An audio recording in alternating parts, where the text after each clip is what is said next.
Assalamualaikum warahmatullahi wabarakatuh, anak-anak kelas 3A 3B. Selamat pagi, apa kabar? Semoga sehat dan masih semangat belajarnya ya. Sebelum belajar, mari sama-sama kita membaca basmalah. Bismillahirrahmanirrahim. Nah, pembelajaran hari ini kita akan belajar pertumbuhan dan perkembangan manusia, makanan sehat dan bergizi, dan saling menghargai dan menghormati perbedaan. Simak baik-baik ya videonya. Pertumbuhan dan perkembangan manusia. Nah, Bunda ingin bertanya kepada kalian, apakah kalian mempunyai adik yang masih bayi? Atau kalian ingat tidak saat kalian masih bayi, kira-kira kalian bisa berjalan sendiri nggak ya? Atau bisa membaca buku dengan lancar? Tentu tidak kan? Ketika bayi dilahirkan, tubuhnya sangat lemah dan tidak dapat memenuhi kebutuhannya sendiri. Bayi yang baru lahir hanya menangis jika memerlukan sesuatu. Kemudian, bayi akan tumbuh sehingga bertambah besar, dapat berjalan, dapat berbicara, dan akhirnya menjadi dewasa. Manusia memerlukan waktu yang sangat lama untuk menjadi dewasa. Nah, anak-anak, perubahan tinggi badan, berat badan, kemampuan berjalan, kemampuan membaca dipengaruhi oleh pertumbuhan dan perkembangan yang terjadi dalam diri kita.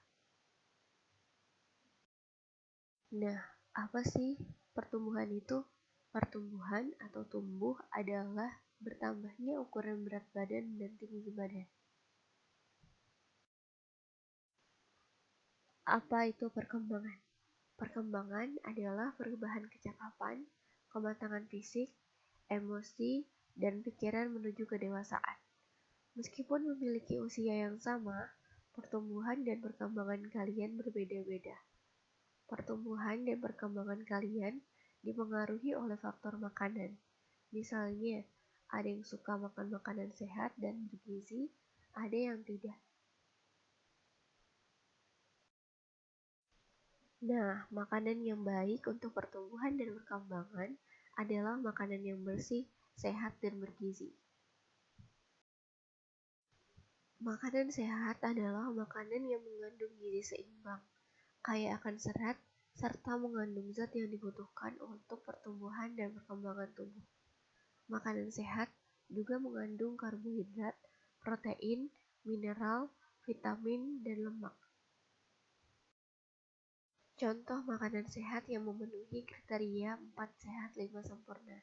Yang pertama, harus ada karbohidrat, protein, mineral, vitamin, dan susu.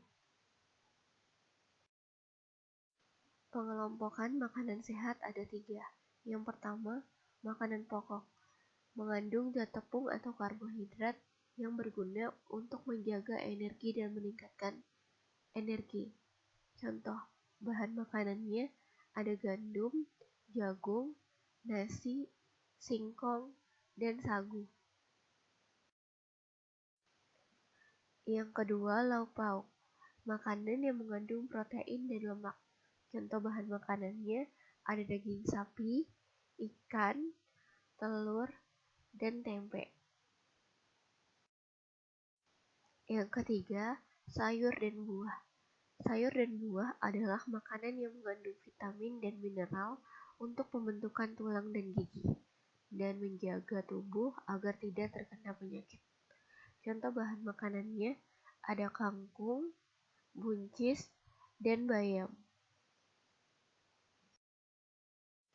Hubungan makanan dan kesehatan.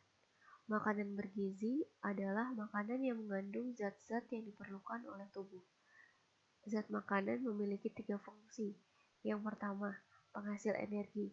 Contohnya, karbohidrat, lemak, dan protein. Yang kedua, zat pembangun. Contohnya protein, mineral, dan air. Dan yang ketiga, zat pengatur. Contohnya vitamin. Nah, apa saja bahan makanan yang mengandung gizi? Yang pertama, karbohidrat. Manfaatnya, penghasil energi dan pemberi rasa kenyang. Contoh bahan makanannya ada gandum, jagung, nasi, singkong, dan sagu. Yang kedua, lemak. Lemak dibagi menjadi dua. Ada lemak hewani, lemak yang berasal dari hewan. Contohnya, telur dan susu. Lemak nabati, lemak yang berasal dari tumbuhan. Contohnya, kacang-kacangan dan minyak sayur. Manfaat lemak adalah pemberi sumber tenaga dan pemberi rasa kenyang. Ketiga, protein. Protein dibagi menjadi dua. Yang pertama, protein hewani. Protein yang berasal dari hewan. Contohnya, daging sapi, telur, dan ikan. Yang kedua, protein nabati.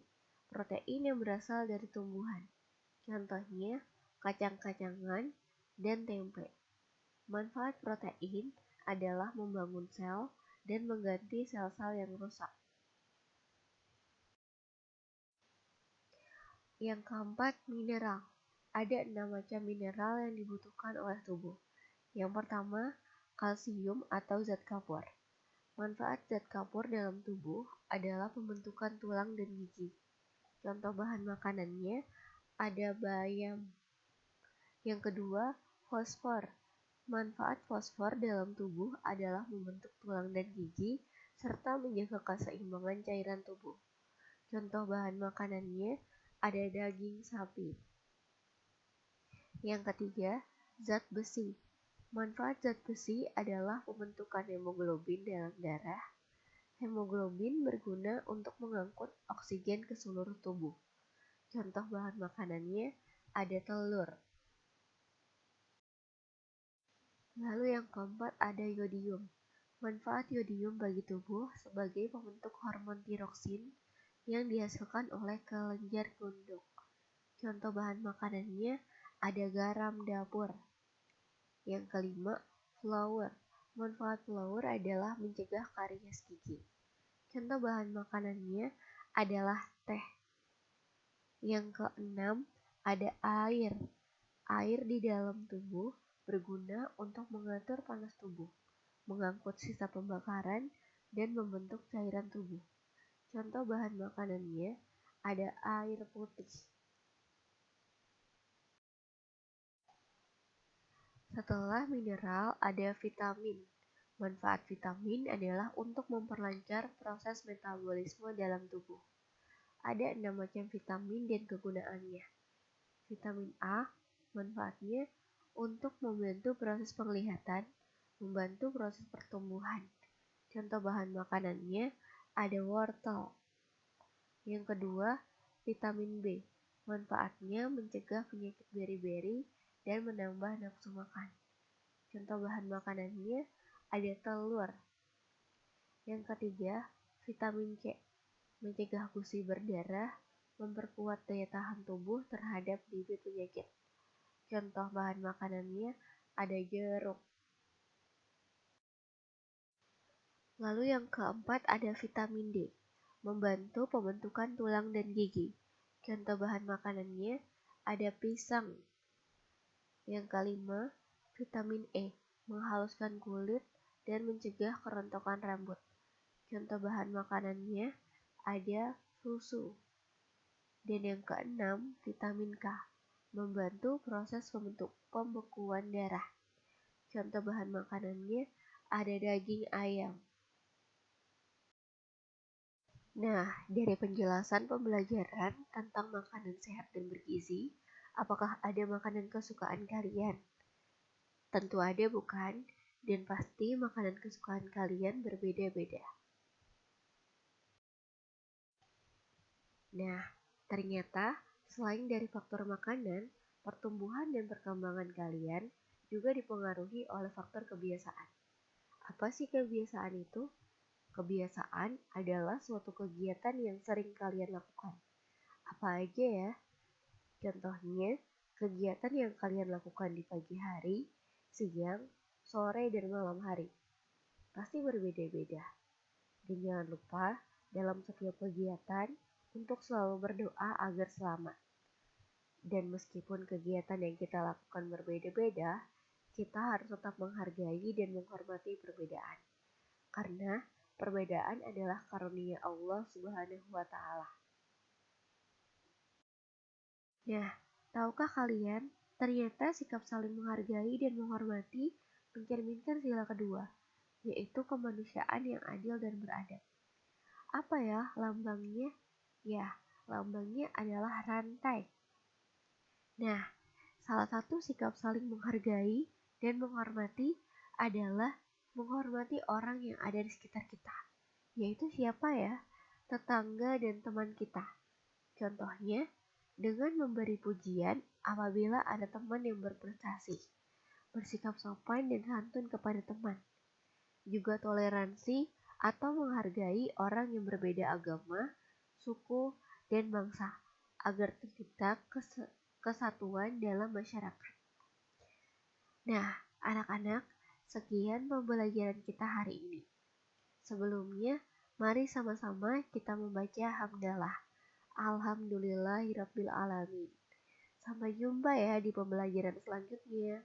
Semangat dan jaga kesehatan. Assalamualaikum warahmatullahi wabarakatuh.